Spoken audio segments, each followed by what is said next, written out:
Move your career further, faster in just 2 days with a Harvard Professional and Executive Development Program. Advance your leadership skills, craft smarter business strategies, build your network, and transform how you work and think to keep your career moving forward. You'll earn a certificate and can add Harvard to your resume with Harvard Professional and Executive Development. Learn more at professional.dce.harvard.edu/Spotify.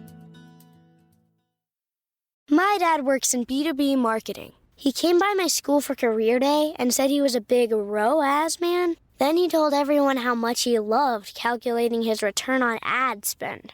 My friends still laugh at me to this day.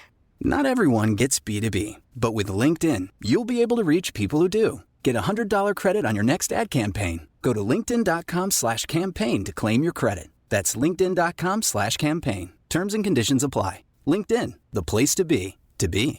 Hey, I'm Ryan Reynolds. At Mint Mobile, we like to do the opposite of what Big Wireless does. They charge you a lot. We charge you a little. So naturally, when they announced they'd be raising their prices due to inflation, we decided to deflate our prices due to not hating you. That's right. We're cutting the price of Mint Unlimited from $30 a month to just $15 a month. Give it a try at mintmobile.com/switch. $45 upfront payment equivalent to $15 per month. New customers on first 3-month plan only. Taxes and fees extra. Speed slower above 40 gigabytes. See details.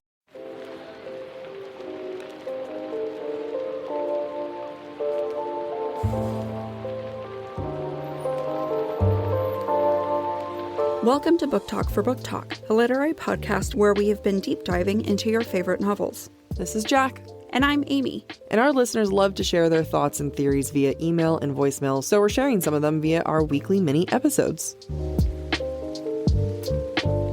The views expressed by the hosts and listeners are entirely their own and in no way represent the thoughts or intentions of the original author. This podcast is a discussion shared to spark thought and conversation on the characters and themes of this novel. Spoilers may be discussed with or without warning. Explicit language, as well as themes of sex, violence, abuse, death, and depression will recur throughout this podcast. Listener discretion is advised.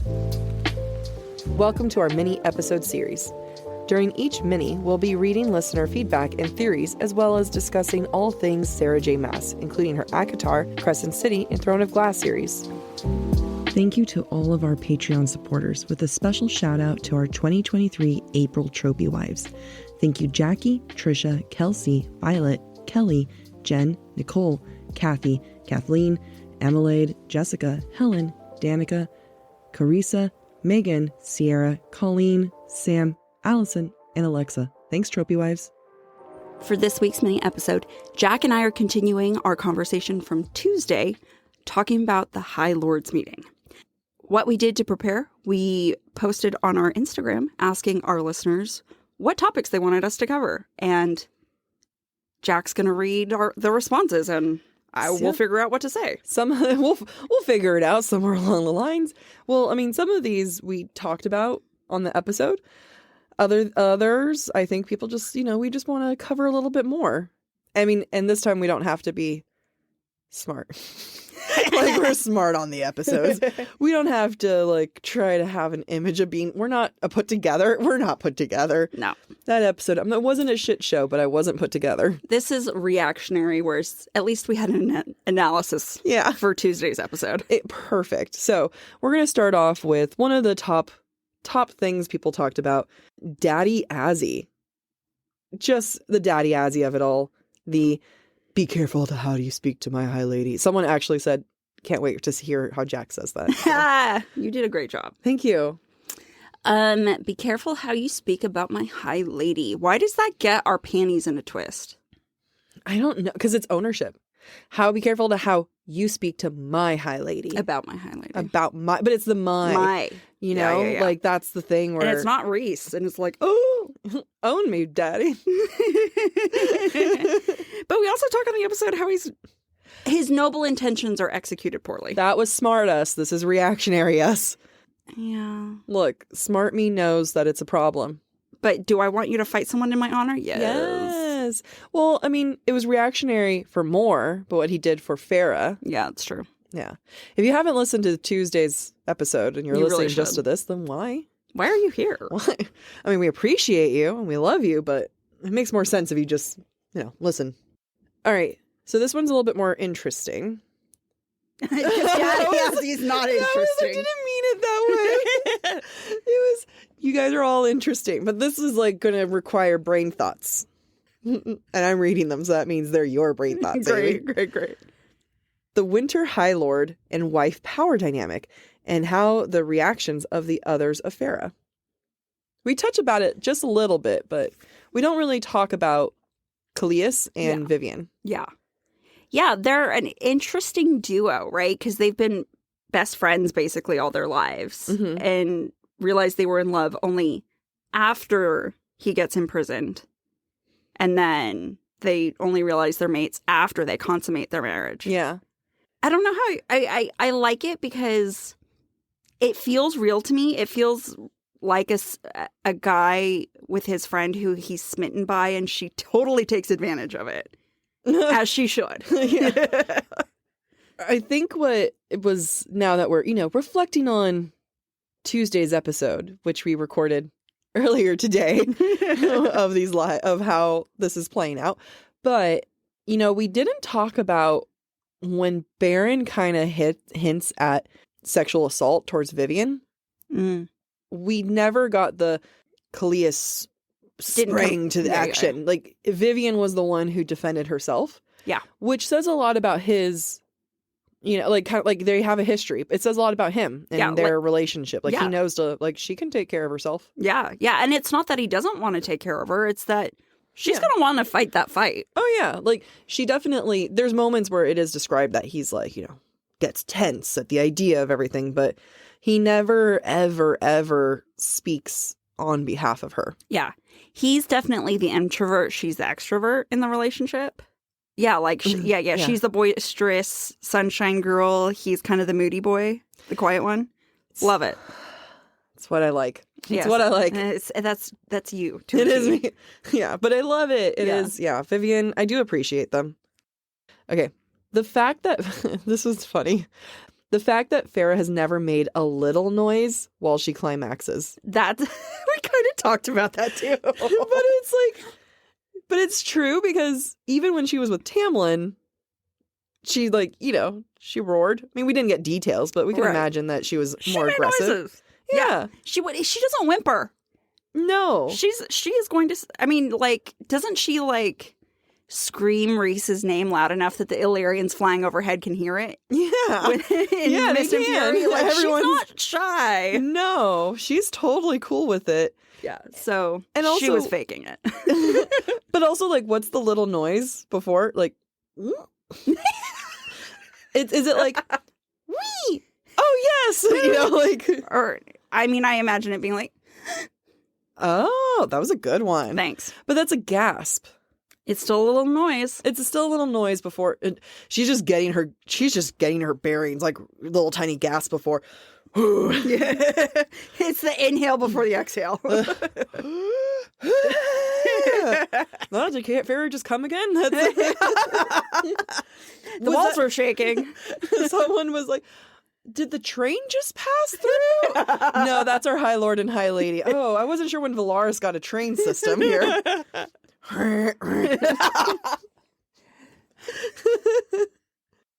I've got to say it. You pronounced Farah wrong. Look, you guys, let's all have a little grace. Not all of us are perfect. I pronounce things wrong because I grew up in a different country. I pronounce things wrong because I don't care. No, because English was English was not my first language. I said irked. I still get confused which one's irked. Yeah, you said irked instead of irked for the long. And there's a lot of words I say because I learned English from people who English was not their first language. Yeah, I grew up in a foreign country. Jack says Farah wrong. So what? I know. Does Justice it take away? Jack. Does it take away from the analysis? If it does, then you need to crochet while you listen to us, so you can be so you can ignore us. I don't know, so that you can strangle something while you listen. No, I'm just if you're hyper fixating on on the way things are pronounced, then we're not doing a good. Doing a good enough analysis. Yeah, It's, I understand it. It annoys, it really annoys some people. No one said this to us, but I saw in someone else's comments, someone on Happy Hermit's comments was said, they called her out of like, hey, you're not really saying things. And then Happy Hermit was like, sorry. Like, it just like, sorry, not sorry, kind of like it happens. And then someone made that person doubled down because other people were like, hey, like, leave her alone. Yeah. And this person was saying, and I think about this a lot, of these are characters, so therefore you should respect the author. And as an author, I don't give a fuck how you say my character's name. Yeah, I mean... Some authors might. Some authors might. And look, these people are fake. They're fictional. It's fiction, and I don't rag on people who said Hermione instead of Hermione. Yeah. And I didn't, like, it is what it is, man. Justice for Jac. Justice for Jac. Okay. The inner circle being the ones to make the drama while being presented as peacekeepers. It bugs me so much. We've talked a lot about that this season, of just like, this whole series paints them as the perfect do-gooders. They are such troublemakers. Yeah. And I don't know where the self-awareness is. There isn't enough self-awareness. Because SJM is aware of this. Right? I think so. Right? I think so. Like, she has to be. She's writing it. Right. It's really obvious. Yeah. I wonder if, spoiler alert for Massverse, I wonder if Bryce is going to be the one to kind of... call him out? Yeah. I could see that. Because they need one good look in the mirror. Yeah. Yeah. That's all I'm saying. Let them all do the Ouroboros challenge. See how many make it through. The Ouroboros challenge. You make it sound like it's a TikTok trend. Okay, so there's this really cool thing happening on TikTok where you look into a mirror and you either go insane or you're fine. It's cool. It's totally cool. Please get into the politics between the courts. Interesting. Yeah, because we really don't talk about... Actually, this is a very interesting question, because we don't see the Winter Court and the Dawn Court getting into it, like all these other side courts. Well, the Winter Court does have a thing against Reese because of the dead younglings, well, right? I'm not qualifying Reese in this. Like, everyone has a thing against Reese, like the Night Court. I'm thinking about the off court, the offshoot courts. Yeah, there is a lot of, like, there are side comments that the solar courts will always side with each other and the seasonal courts will always side with each other. And it's an interesting natural divide. But when Tamlin needs help, Baron's unwilling to help, but Tarquin is. Yeah, you're right. Yeah, like there's definitely, you do get the feel that Tarquin and Tamlin, there's that piece there. Yeah. You don't get Dawn, Day, and Winter. That much politics between all of them. Yeah, they all seem kind of like...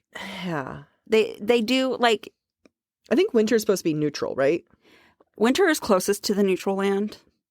And Dawn and Winter. Yeah. There's one court that's supposed to be, like, they kind of him and haw everywhere. And they just kind of stay... I mean, they kind of just stay neutral. Dawn? Yeah. Okay. But yeah, but what about Winter and Day Court? What if they had beef? Yeah, we don't know, because Helion seems to get along with everybody. But we probably can guarantee there's beef between Helion and Baron. Oh yeah, 100%. So we know that Autumn Court and Day Court have issues. And Autumn Court's probably off doing its own thing constantly, right? Yeah. Autumn and Spring Court probably have issues because Lucian. Mm-hmm. Summer seemed neutral for a long time. We don't know what it was like pre-Tarquin. True. Tarquin's just like, hey guys. But I vaguely remember in Mist and Fury them saying something about Summer usually being neutral. That's what I said, but then you said it was Dawn. They can't all be neutral. I don't remember. That requires us checking things, and that's a mini episode. We don't check for minis. No, we usually either drink alcohol or just run our mouths. And today, we're running our mouths. I do like the idea of the politics between all of them. There's a lot of work. There's a lot for SJM to get into if she ever wants to. Yeah, there's a lot of politics we don't know. Mm-hmm. Yeah, I would like to see some of that play out in future books. Yeah. Fall has officially started here in Los Angeles, and that means we finally get to do fall activities. I have been counting down the days for when I can go to pumpkin patches, maybe even hit up an apple orchard, and I get to do all of it looking super cute in my Quince boyfriend sweater. This weather is perfect for my dark academia vibes, and I'm so excited to bust out my washable silk blouse because you know I'm going to be taking pictures. Quince is known for their Mongolian cashmere sweaters from $50. And that's not all. Quince has so many other amazing things on their website. All of those items are priced 50 to 80% less than similar brands. That includes leather jackets, cotton cardigans, soft denim. Like, my entire fall wardrobe is genuinely turning into Quince wardrobe. By partnering directly with top factories and cutting out the cost of the middleman, we get savings as the customer. One of my favorite parts about Quince is the fact that they only work with factories that use safe, ethical, and responsible manufacturing practices. And they still manage to get premium fabrics and finishes for that, luxury feeling for every item that they have. Get cozy in Quince's high-quality wardrobe essentials. Go to quince.com/booktalk for free shipping on your order and 365-day returns. That's Quince, QUINCE.com/booktalk, BOOKTALK, to get free shipping and 365-day returns. That's quince.com/booktalk. Move your career further, faster in just 2 days with a Harvard Professional and Executive Development Program. Advance your leadership skills, craft smarter business strategies, build your network, and transform how you work and think to keep your career moving forward. You'll earn a certificate and can add Harvard to your resume with Harvard Professional and Executive Development. Learn more at professional.dce.harvard.edu/Spotify. So this is one that we talked a little bit on the episode, but I think we have room to dive in more. Do we think Tamlin's rage is coming from loving Farrah or jealousy? We didn't talk about the jealousy part. Which is a shame. In hindsight. That's why we have a mini episode. Yeah. Jealousy. Jealousy of Reese. Jealousy of Farrah. Jealousy of all the courts. Jealousy of all the courts being accepted. Jealousy that he's the odd one out. Jealousy that he's the poor court. Jealousy of his best friend abandoned him. Yeah. Don't worry, this isn't us feeling bad for him because I still mad at him. But it's a good question that we did not think about. Tamlin's definitely acting like a scorned lover. Mm-hmm. As we've talked about, Tamlin probably loved Farrah the most he was capable of loving her, but it was more of a love of a possession than it was a true love. But it's love nonetheless, and he was scorned. Yeah. Like, if my cat left me and chose Jack, I'd be fucking pissed. Yeah, but I'd be happy. Yeah, I know. So, in that situation, I'd come in and be a bitch about it. Yeah. His jealousy comes from wounded pride. Mm-hmm. I think jealousy has, there's a lot of different ways jealousy can come into play. Yeah. I think his is from pride. Absolutely. I mean, he's probably used to feeling like the greatest thing since sliced bread among the spring court. Yeah. And now not only has his court abandoned him, his lover has abandoned him. Mm-hmm. And that's got to be a huge blow to his ego. He gets to be like, I am the first of the spring court high lords that doesn't believe in human slaves. Right. I believe in all these good things. I'm such a good guy. Amarantha enslaved the entirety of Prithian because she wanted my dick. Yeah, because she wanted my dick. Yeah, it's true. It's true. Things we do for dick. None. I don't do anything for dick. No, you don't. What's with Mor and Vivian squealing when they see each other seems out of character. It did feel over the top. There's something about squealing when you see one another. Maybe and hopping foot to foot. Yeah, maybe because I'm more aggressive. Yeah, you are. I grunt. Yeah. Amy. Oh my God. We sound constipated. Yeah, that's more of my joy, is the joy of constipation, of But I don't know. There's something about the hopping from foot to foot. It just keeps making her seem like a kid more. Yeah, I think it's like anytime we've talked about the dinner scenes at the House of Wind, it's a caricature of a character. It's not an actual character. Yep. Nailed it. She's a caricature. Yeah. I don't even have to talk anymore. You nailed it. You did it. You're done. Let's move on to the next. Okay. So this one requires thought. Damn it. That's a good question. And we didn't look into it in the meeting, but we're gonna try. The seating arrangements and dynamic of who is sitting next to who. Oh, we talked about thinking about this, but we never did. I knew, because we'd have to draw it out. Yeah, because it's not clear. I always assume that Baron and company are across from each other, or like are across from the night court. But also, like, they talk about their retinue.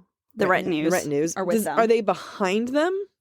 Like, some people are next to them, some people are behind them, I think. But Feyre's able to see the reactions of, like, Cassian and Moore and stuff. How big is this little lake pond thing that they're looking into? So my thought process has always been, there's the night court. Mm-hmm. They sit next to the day court. Mm-hmm. Sits next to the dawn court. Oh. Sits next to summer. Sits next to autumn. And then Tamlin comes and sits in between autumn and summer. My mind was night court, day court. Talon fits in there. Then let's not look at facts. No, All right, go ahead. Keep going, and then I'll look it up. I was like, we're gonna look at facts, and then autumn across from them, and then I always imagined like winter and dawn. Am I forgetting anyone else? Oh, and then summer off to the right. I don't know. I forgot winter. Okay, let's get some clues. We don't have to like really draw it out, but let's just get some general clues. Yeah, but I'm gonna get the drawing. Okay, so make a note. Yep. Rhys says something. Mm-hmm. I'm not in the business of discussing our plans with enemies. Mm-hmm.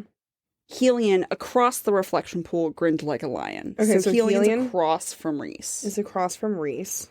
The attendants hold over a chair, sitting it between one of Baron's sons and Helion's entourage. So Tamlin's between Helion and Autumn. Okay, so Helion, Tamlin, and then Autumn. Okay. They don't say where they put Tarquin, but it says Tarquin ignored Rhys. So maybe he was next to Rhys? Oh, you know what? Moore and Vivian are sitting next to each other. So okay. So winter must be next to night. All right, so I'm going to put Moore here, and I'm going to put Vivian there, which then means Callias is there. So then I'm going to put Farah across from Tamlin. Yeah, probably. And then Azriel across from Eris and company. Yeah. And then Cassian. Or then Nesta, because Nesta moved because she was next to Farah. Right. So Nesta and then Cassian. The question is, where's Dawn and where's Summer? Okay, so I'm going to put... Do you think Dawn would be next to Day because they're friends? Yeah, I feel like Dawn would be like at the head of the table. Yeah, so I'm going to put Dawn up here. And then I'm going to put... I would put Summer at the opposite end. Yeah. There we go. Got them all. So we tried. We tried, guys. I'm going to save that and we're going to post it. So at the head of the table going clockwise, we have Dawn, Day. What did you do? I have Dawn up top and then all of night. Okay. And then winter because we put, I put Rhys here. And then summer. Then day. And then autumn. Oh, and with Tamlin between autumn and day. Yeah. Okay. All right. Nailed it.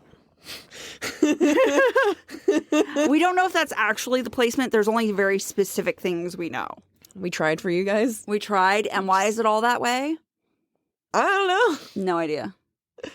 Well, we also have to think about the fact that Dawn, Winter, and Day were there before everyone else. Oh, yeah, that's true. Probably got the most comfy seats. Yeah.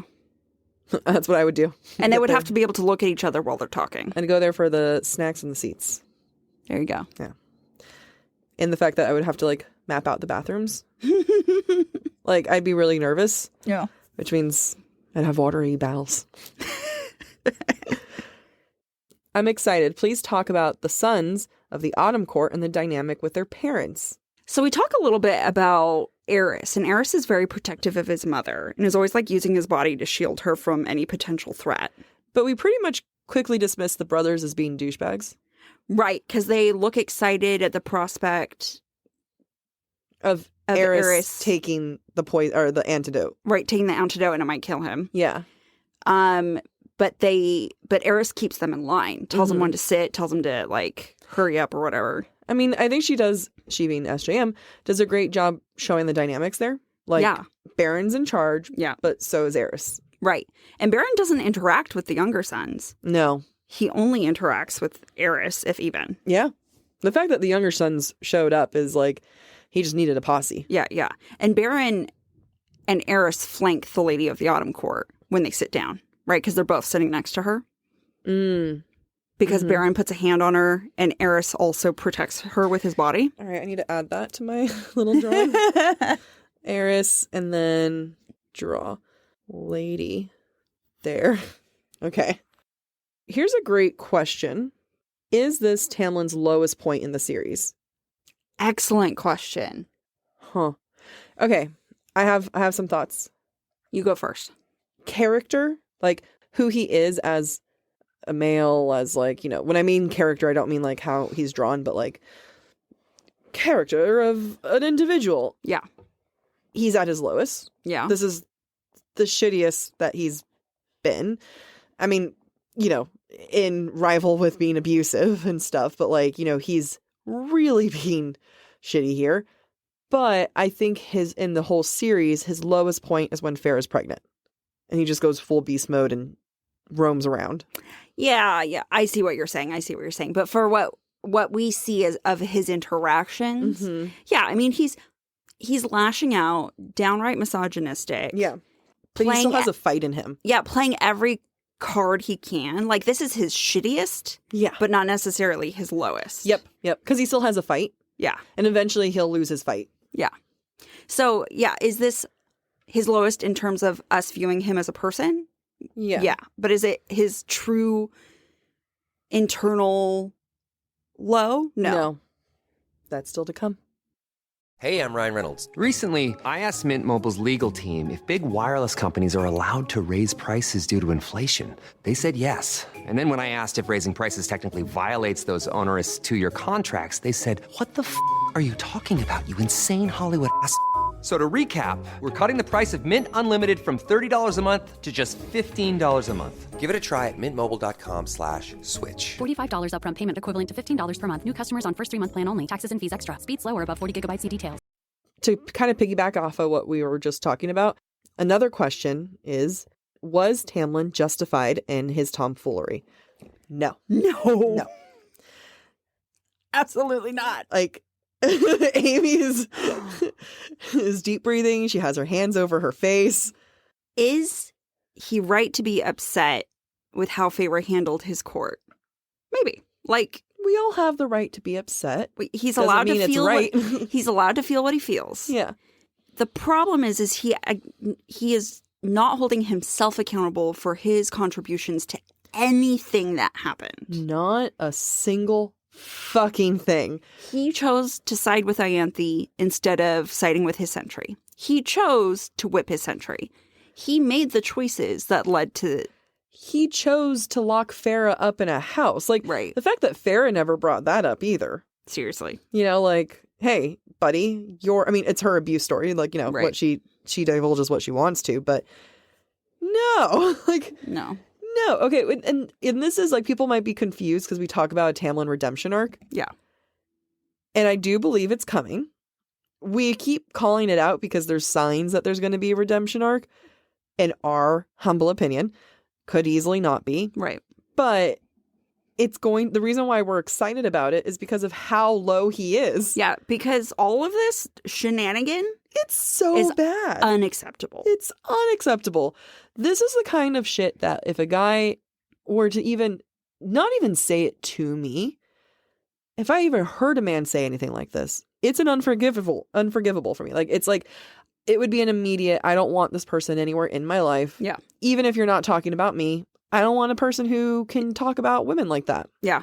Yeah. Like, that is scum of the earth. Yeah. And not even accounting all the other abuse parts. But Yeah. yeah. And so when we talk about his redemption arc, we talk about being excited for it, it comes from a place of being writers. Yeah, like there is so much Tamlin has to become self-aware, accountable for, has to realize how wrong he was and make amends for that. Like there is so much he's done wrong, and that's a challenge to come back from. And that's why we look forward to it. Yeah, like it just means it's going to be good writing to have that happen. Yeah. But again, redemption doesn't mean love or happiness. Yeah. Redemption could mean his death in the end. Summary, none of it was justified. The cringiness of Farah talking to Azriel like he was a child. I wish that never happened.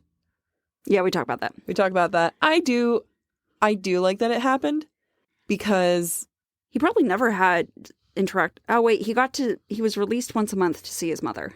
yeah, but it just gives me such like Lucian sees Farah as mommy, and now Azriel can see Farah as mommy. I just love having obvious men with obvious mommy issues and calling them out on it. Please note how many times Helian's thick thighs are mentioned. Oh, I didn't notice them. I had this thought. Oh my gosh, there is a very specific call out in this set of chapters, I think, where Helian's muscled thighs are mentioned. And you know who else has muscled thighs mentioned? Lucian. Lucian does. Holy shit. There's a reason why we talk about Helian's thunder thighs. Because Lucian has thunder thighs and Feyre keeps noticing them. Wow. Honestly, I do think it was one of Esham's like, oh, look. They're connected. Yeah. Didn't talk about their thunder dick outlines. It's, you know what's funny is I was so caught up in the other analysis that I kept missing all of the thunder thighs references. I think I only noticed one. Yeah. Maybe there's not as many as people think there are. Maybe not. I mean, I wasn't checking. I was looking for other stuff. I'm sorry, guys. I don't have my book in front of me. I'm sorry. No, it's okay. It's not your fault. There was one. There was one I remember of his gleaming thunder thighs, I think. Did it say thunder? No, it was muscle thighs. It was muscle thighs. Curious to hear your thoughts on Rhys's reaction to Farah almost killing Baron. He's not mad about it. He's not mad. He's not disappointed. I also don't think he's surprised. I don't think he's surprised. No, I don't think so either. I think he's probably so used to Baron getting under everybody's skin that it's just you're better than this. Let's calm down. Yeah. Great question coming up. Did they not know prior to this that Rhys had wings? Why did he hide them? They did not know he had wings. Yeah, so in book 1, there's always a mention of a shadow behind Rhys when they're under the mountain, but he never displays his wings. Mm-hmm. And he hid them because it's a weakness. And Rhys has talked before about if Hybern knew about his wings, they did know about his wings, but if they had threatened to cut off his wings, he would have given all the information. Right. So it's just another layer of vulnerability. Yes. That he's hiding. Yeah, so he always shows up in his finely tailored black tunic with silver thread, but the wings are never there. Yep. And that's his High Lord mask. And so for him to show his wings, the mask is off. Yep. Nesta speaking up reminds me of when she got pissed at the Queens in Mist and Fury. Oh, yeah. Yeah. She's another one with righteous anger, but I'm not mad about it. I could have had more. Yeah, it's true. I could have had more Nesta in this. I could have had a lot more righteous anger from her. Yeah. I wonder if her silence, and she wasn't silent, I know that, but I'm surprised we didn't get more from her. If it was either A, kind of intimidated, or B, knew this was Farah's fight. Yeah. Yeah, I could see that. And it was very calculated of I'm only going to say things when it will make the most impact. Farah says at one point that Nesta paused as if she knew every word count. Mm-hmm. And maybe Nesta knew anything she adds to it might not be beneficial for the good of the court. Right. Farah says her and Azriel could probably fight and use magic because they're different. But if memory serves, Rhys uses his magic to stop Tamlin from speaking before Azriel beats up Eris. I think it could have been interesting if they truly could not use magic. It made the rule seem like it didn't mean anything. Still great, but it felt like a cop-out at the same time. Yeah, Jack felt the same way. I agree. Like, yeah, they mentioned Rhys using magic as, like, that's what made him different. He's stronger than all the other High Lords. And then Eris uses, and then Azriel uses his magic. Yeah, and then Farah. Yeah, it is a cop-out, but I also love this idea of, like, it would have made it more interesting if magic was, in fact, limited. Yeah. It wouldn't have made it it wouldn't make it the magical scenes that it is now. Right. And maybe it wouldn't have been as interesting. Yeah. But yeah, I wish it hurt them to hurt others. Because I think that would have been a really cool thing to see, that if it was like a stabbing pain, right, but Farah kept going because she's so mad. Yeah. But it was slowly killing her at the same time. Yeah. And then, like, you can see, like, blood coming out as if she's been stabbed. Yep.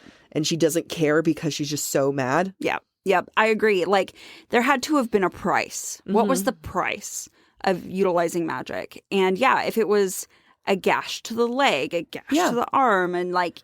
They've been great. I think it will... Yeah, I agree. I like my version. I do too. Thank you. I like our version. Let's work on it together and bring it to Sarah. Rewrite. There's already a typo in here. The whole thing should be rewritten. How the other High Lords' reaction to Tamlin not sharing the info with him tells us what they think. I mean, none of the High Lords trusted Tamlin. Yeah. Which I thought was interesting. Well, think about it. Tamlin did nothing for 49 years while they were all under the mountain. Yeah, but I feel like I agree. And there's not enough time spent on it of, like, you know, Farah is out here fighting for her life trying to show that he's not trustworthy, but, like, no one trusts him. Right, exactly. Like, yeah, why... Tamlin's making Farah less credible, but Tamlin has no credibility. And by Tamlin focusing on trying to make Farah less credible, I'm wondering how much, not for Baron, obviously, but how much more it gives Farah credit. Mm-hmm. Especially because she doesn't fight back. Yeah. I mean, they're probably like, fuck, I'd leave for Rhys too. Probably. Like, look at that guy. Handsome fella. Yeah, it's a great question. We really don't talk about how much everyone suffer. Like, everyone focuses on Rhys and Rhys being Amarantha's whore. Nobody focuses on the fact that Tamlin did shit for 50 years and they all had to suffer under the mountain. And Rhys talks about that more in Mist and Fury, of like, Tamlin did nothing. He was more worried about hooking up with Farah on their last day than anything else. And he can't be the only one to have noticed that. Right. You know, I'm sure every other High Lord is out there being, seriously? Yeah. This idiot? Yeah. This dumbass over here? What the hell? Yeah, I can't imagine any of them respecting him. No, they were watching all of the shit go down once Farah showed up. And they were just like, oh, Tamlin's back. He failed us. Oh, wait, now a human is here saying she's going to fight for Tamlin. Oh, wait, now our entire livelihoods is based off of her. Mm-hmm. And he's just over there doing nothing. I would be judging. Oh, yeah, hardcore. Absolute. Would be. I am. Actively. Currently. And finally, for the last comment, honestly, I love to just read it to watch the shit show. Honestly, it's amazing anything gets done in Prithian. Yes. And this is why they don't have a High King or a High Queen or whatever, because it's a shit show. It's a shit show. It's basically all a bunch of little countries. Mm-hmm. And somehow it's like the European Union. More like little trees. Oh my goodness. We'll bleep that out. Yeah, it really is just they all have their own dynamics, their own traditions, their own everything, and they're trying to come together to talk about things. But for how long they've all been there, it's amazing how many, like, no one trusts anyone. Yeah. And I wonder, I mean, it just, like, you think about the EU European Union. And, you know, I mean, I don't know all the inner workings of it, but like the whole point is peace amongst this group. Right. You'd think that there had been something. Yeah. Something at one point. Yeah. It's what I like about it is that it's not overly political. Yeah. It's just a bunch of people with different motivations and a lot of distrust. It's not overly political, but it is, because it's just everyone having their own fucking stupid opinion, and they're not thinking about helping others. Yeah. That's the thing. Like, it's extremely political, because it's like, you know, hey guys, maybe you should just help people. Yeah. Maybe that should be the conversation. Yeah, yeah. And instead, everyone's just busy trying to be right. Yeah, which I think SJM does well. Yeah. This is one of my favorite parts. As much as there's cringy stuff, as much as there are things that I would have liked to do slightly differently, I think it's her most human part. Yep, I think so too. I agree. Chef's kiss. Thank you for listening to this mini episode of Book Talk for Book Talk. We encourage you to rate and subscribe to our show on your preferred podcast listening platform. We would love to hear your thoughts based on today's conversation. You can submit your comments to our form at booktalkforbooktalk.com or via our Camflare voicemail system. Please visit booktalkforbooktalk.com for more information. You can also follow us on TikTok or Instagram at the handle Book Talk for Book Talk. Bye!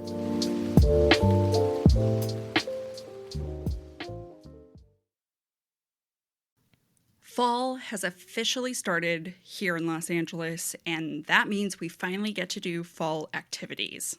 I have been counting down the days for when I can go to pumpkin patches, maybe even hit up an apple orchard, and I get to do all of it looking super cute in my Quince boyfriend sweater.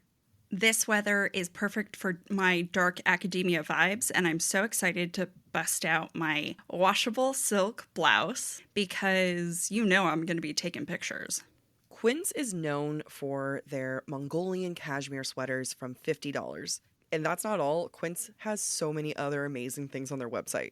All of those items are priced 50 to 80% less than similar brands.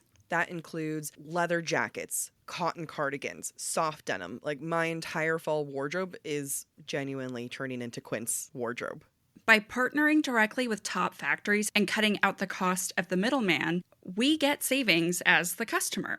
One of my favorite parts about Quince is the fact that they only work with factories that use safe, ethical, and responsible manufacturing practices. And they still manage to get premium fabrics and finishes for that, you know, luxury feeling for every item that they have. Get cozy in Quince's high-quality wardrobe essentials. Go to quince.com/booktalk for free shipping on your order and 365-day returns. That's Quince, QUINCE.com/booktalk, BOOKTALK, to get free shipping and 365-day returns. That's quince.com/booktalk. Hey, I'm Ryan Reynolds. Recently, I asked Mint Mobile's legal team if big wireless companies are allowed to raise prices due to inflation. They said yes. And then when I asked if raising prices technically violates those onerous two-year contracts, they said, "What the f*** are you talking about, you insane Hollywood ass?" So to recap, we're cutting the price of Mint Unlimited from $30 a month to just $15 a month. Give it a try at mintmobile.com/switch. $45 upfront payment equivalent to $15 per month. New customers on first 3-month plan only. Taxes and fees extra. Speed slower above 40 gigabytes. See details.